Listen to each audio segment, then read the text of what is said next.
Hello, my name is Donna Williams, and I am going to talk a bit about sex and about touch and about the effects of things like menopause, sudden menopause, and also being a flatsy on things like sex and sensuality. So I was 47 when I was diagnosed with breast cancer, and I had a double mastectomy. I had my first one, and then a couple of months later I had my other mastectomy. I chose to have no reconstruction whatsoever because I didn't want to put my back muscles over onto my chest and leave all scarring here and try to recover from operations, and I didn't want to put all my stomach fat up into my breasts and recover from operations on my stomach and my chest, and I didn't want to take any from my butt and stick it on my chest because I thought that would be kind of hilarious, looking down and seeing my butt and my chest. I'm a very logical girl. And aside from which, scars on my butt. And I didn't feel like sticking any silicone or saline or plastic bags or any other such thing under some skin that had been through a hell of a lot and was trying to recover its feeling and nerve connections and all kinds of things. I wanted to give it a chance and say, go ahead, chest, try to repair yourself, try to make connections, try to move beyond all this numbness, and let's see what comes back. And a lot came back, so I have a lot of sensation in my nice flatsy chest, so I'm really glad. I also obviously chose no recon because I'm an immune deficient person. It didn't make sense. I also feel that my breasts don't define me, and I could find a lot of great looking clothes that work with being a flatsy. And even if you're, it doesn't matter what size you are, there's all kinds of things. There's this yoked, gathered sort of look. There's some of the cowl neck stuff. There is, what else do I wear? I wear mostly scoop neck stuff with a lot of texture. I wear ruffles. So stuff that sort of ruffles down like this and looks quite textured. I wear fluffy. So there's a lot of things that you can do with clothing. I tend to raise my straps because I like the higher neckline, as I don't do bras obviously. And I wear a stretch lace camisole if I feel like it underneath my clothes. You can actually buy stretch lace if you can't find a stretch lace camisole, and then you just cut out the area on your usual camisole and put it in. So just on the front, and then it's going to stretch there. So if you lean forward, all you've got is a beautiful looking lace camisole. So anyway, I don't feel freaked out or stressed or anything about being a flatsy. I'm 1 year on from being a flatsy, and I guess the thing that women must kind of wonder is, how do you touch a flat chest? Well, you touch a flat chest the same way you did when you were 9. If you didn't have breasts then, or the same way you did when you were 11. Some of us didn't have breasts till, we were about 12 or not much there. And when we were kids, we did this stuff. Oh, can I have ice cream?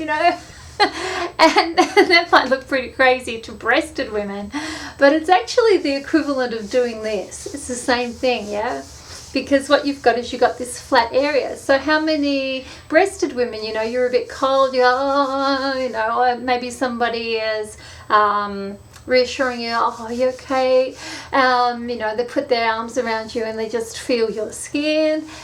What the hell? So they put their arms around you and they feel the same thing. You're a flatsy. And in fact, it's just, for me, marvelously streamlined. And I'd rub my thighs in the same way, and it feels nice. I'm really lucky because I have obviously still got full sensation all here. I've got full sensation through the center. I've got full sensation underneath. I've got full sensation in the sides, and then in the front where the breasts are removed, You know, it's a little bit dentisty, but not tremendously. I would say I've probably got about, well, for example, I can tell where I'm touching, so without looking. And when I first had my mastectomies, I couldn't. And what I did was I did this sort of stuff as soon as it was safe to do so, because it actually trains the nerves to reawaken and recover whatever they can. I would say I have about maybe 30%, 40% sensation where in the centres where my breasts were. But certainly, it's kind of like when you have a numb foot and you love getting a massage, so it kind of comes back to life. So it's interesting that when you do this, it actually feels quite nice. When I'm being kissed or things are quite, sensual, I still feel my nipples come up. Of course, I don't have any nipples, but I have phantom nipple, which is the experience of the nipples you have when you're not having nipples. And the other thing that's really interesting is that by touching my husband's nipples, I feel as if I'm touching mine. So I guess it's that mirror neuron thing, but I actually feel it as if I had them. So I hope that sort of translates for some of you about some of the exploration in touch and sensuality that happens, that you can do playfully with a partner once you're a flatsy, if you choose to be a flatsy. I guess, it's a whole new world. There are obviously flat-chested women who have not had mastectomies. Keira Knightley is fairly flat. She was a big inspiration to me during my breast cancer in choosing to be a flatsy. I could see there are women who can wear it gorgeously. I mean, they do, they have nipples. They have about as much as I had when I was 11 or 12, which is more than I have now. So I'm kind of like, if flat is AAA, I must be like minus A or something. Concave, am I slightly concave? Yeah, slightly, because your pectoral muscles are where they always were, and then where they've taken the breasts away, it's slightly concave. I think it is definitely more so in your own mind than it is, it for your partner or for anyone looking or whatever. I certainly wouldn't wear, anything tight and flat. It's not like a sculpted man's chest, but it's certainly, I don't think that anyone can see anything necessarily odd about my chest. And I want to tell a couple of stories about how my husband was adjusting to me as a flatsy. So, of course, how I was adjusting. So one of the things I told myself is, I said, okay, you are not allowed to judge this for at least 3 months. I mean, that's a policy that I have. If you're going to get a surgery, you are not allowed to judge this for 3 months, because it's not where it's going to be. How the dust is going to settle. You're not there. So how can you judge that? You don't really have a right to judge that. You must reserve judgment, put judgment on hold. Fear comes into your head, cast it off and say, I really don't know yet. I won't know for 3 months. Anxieties about your relationships. How is my partner going to adjust? I don't really know yet. I'm going to have to give it 3 months. Their judgments. You don't really know that yet. You haven't lived with this yet for 3 months. All that sort of stuff. So definitely that was one of the first things I did. Another one I did was I imagined, I guess people fantasize with sex, and I tend to see colours and patterns, which is really great. It's a kind of synesthesia thing, so it's one of my lucky quirks. I have a lot of health disorders, and synesthesia is more a neurological anomaly, but it's one that I actually appreciate. So the other thing that I like is, as a person who grew up, I'm very strongly identifying with the cat, as well as the rabbit, is I like to become a cat. and cats are very, very sensual. They're very physical. They're very, very smell oriented, and they're very taste oriented, and everything is textures. And so by imagining myself as a cat, I could purr, I could, you know, I could touch and be touched as a flat-chested being. Think about it. We rub our cat's chest all the time. You know, we rub its back, it lays on its back, oh yeah, rub its belly. So it's absolutely normal. And that really helped me to transition in a sense. So I imagined myself as a cat. I imagined my partner as a cat, and we were a pair of cats together. I imagined myself as a mermaid. Because we don't necessarily know if a mermaid would have breasts or not have breasts. And so I imagined I was in the water and in the waves, and it was all very sensual, and I was a mermaid. I imagined that I was something kind of ethereal and like, you know, maybe a tree spirit or something from Narnia, I don't know.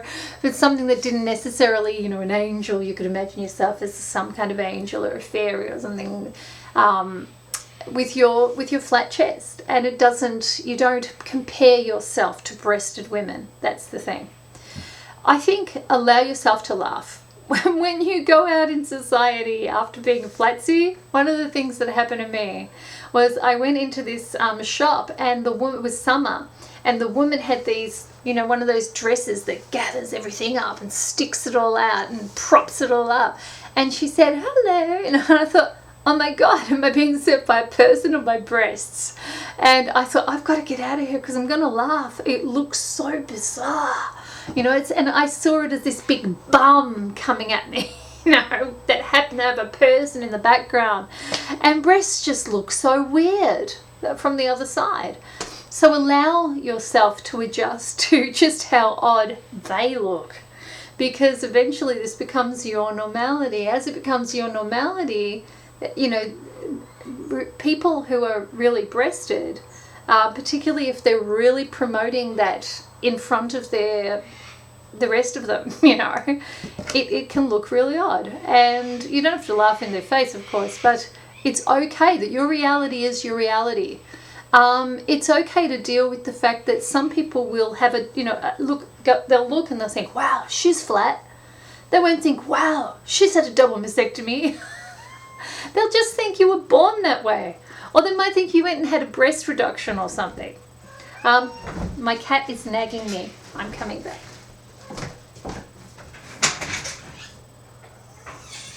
Oh, sorry, please. Oh, no.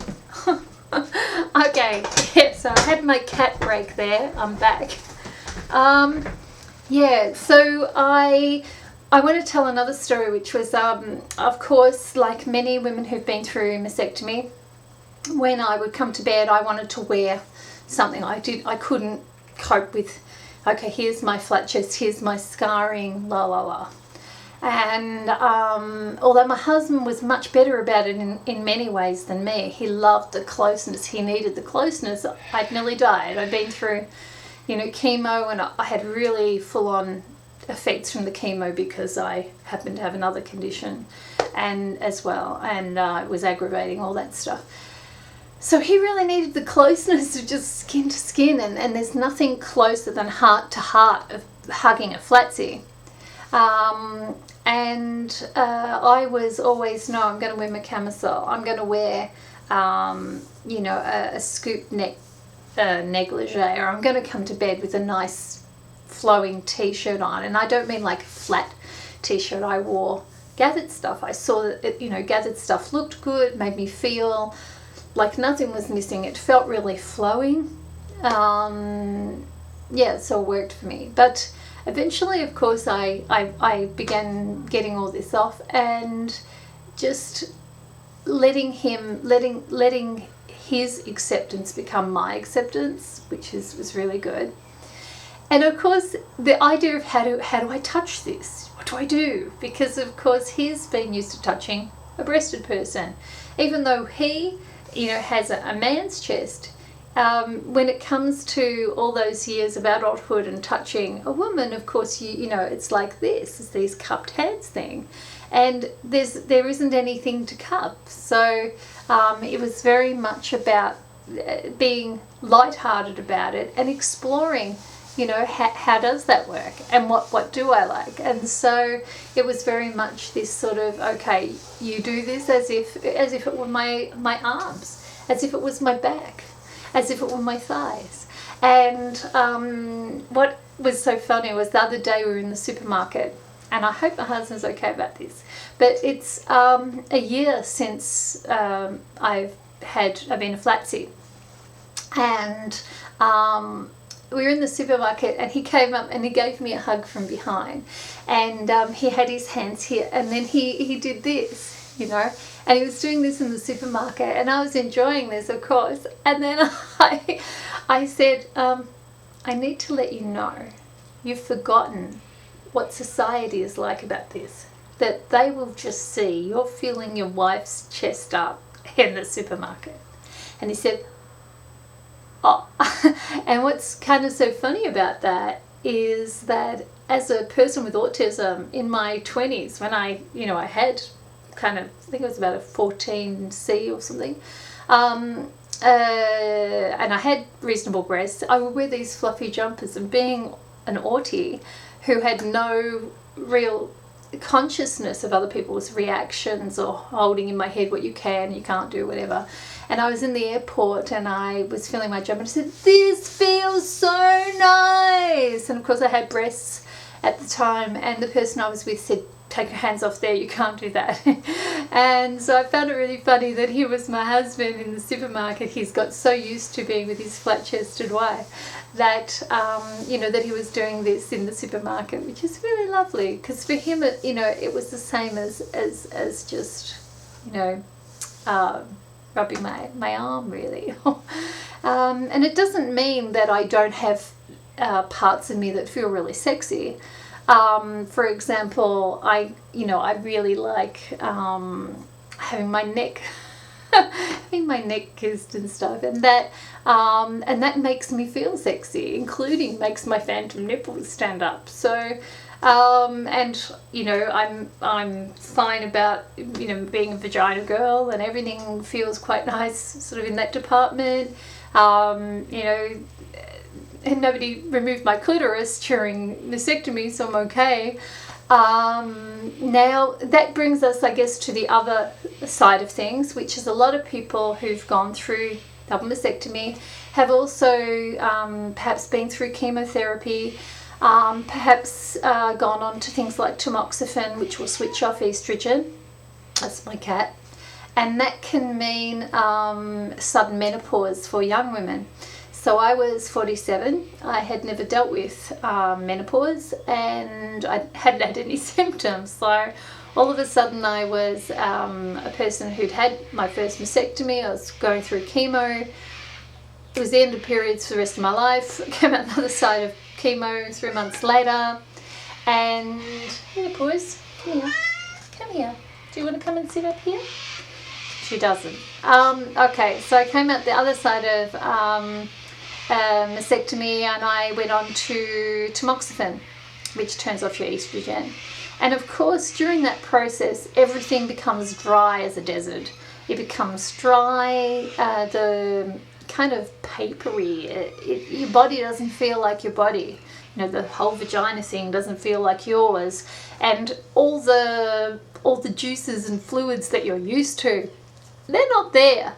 The natural smells that you had before, hopefully nice ones, is not very much there. And at first I thought, this is awful. This is really crap. And of course, there's the lube, but lube feels a bit slimy, and I think. And lube is certainly not the kind of thing necessarily that if you tend to be a fairly oral person, that you want to go near. So what I came across was a great product which is called Replens, and it's REPLENS, and it's essentially water, but it contains a product that retains the water in the walls of in the vaginal walls, and this makes everything quite, you know, supple. It isn't gooby like lube. It feels quite like your natural fluids, which is really nice. And when you use it, say twice a week or even just once a week, after you've got used to it, we'll used to say once a week, things feel pretty much how they used to feel before cancer, which is really brilliant. And it's kind of oral friendly, which is really brilliant. And I guess the other thing is, you know, I would have thought that by switching off estrogen, I wouldn't feel particularly sexy, or you know, my drive would be gone, and all that sort of gear. No, I don't think so. The fact that we don't have to use condoms is great. I think, I don't know, I guess I just I wasn't working from estrogen, perhaps. I don't know why. Maybe it's an attitude thing. Certainly we have a lot of we like silly sex, so being silly about it and mucking around, and I think that doesn't depend on, you know, what's happening with your hormones. It really depends on your relationship. So I hope that that's been helpful for people. And those of you who are thinking about mastectomy and lumpectomy and all that sort of gear, I personally think that being a flatsy is a really good alternative. I think when you're dealing with breast surgeons, their specialization is creating sculptures which are reconstructed breasts. So they commonly won't even present to you the option of being a flatsy.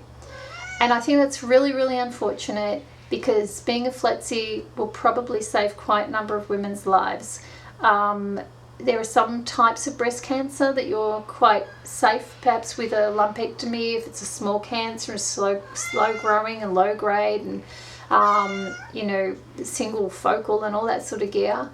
Maybe, yeah, you know, I will take a little lump out and we'll leave all the rest, But some people don't have that kind of breast cancer. They have the kind of type that has a high return rate, or is very high grade, or has a high risk of coming back to the same breast or the other breast. And if that's the case, or if you just don't ever want to be the person who has it come back to the breast, goodbye breasts. And I hope that this shows there is life after breasts, and that you don't have to do recon. If you want to do recon, do recon. But look at all the videos, look at the successes, look at the failures, look at the people who are glad with it, look at the people who are having regrets. And go and look at the SCAR project and take a look at what a flat chest looks like, what a flatsy looks like. Go and have a look at women who are living with one breast, you know, in the SCAR project, who are living confidently, you know, in that. Remember that how you feel when you've had a mastectomy is not how you necessarily feel about it a year later. So it changes your identity, and that can be for positive, you know, or you can stay down the plug hole. You know, it depends on how you work with it and you work on it. And it depends on how your partner works with it, and it depends on how you adjust to how your partner's working with it. And I think it's all a work in progress, and my policy in life is take shit and make sculptures. So if life gives you shit, make sculptures. So I sculpt out what my world's going to be like, how I'm going to dress, how I'm going to feel about myself, how I feel in my relationship, how I'm adjusting with my with sexuality, with sensuality, even how I'm handling you know, the future possibility of cancer coming back, or the other conditions I deal with which could bring death to my door. And in between time, I'm not sweating the little stuff, and I'm not dead until I'm dead. And that's it. Thank you. Bye.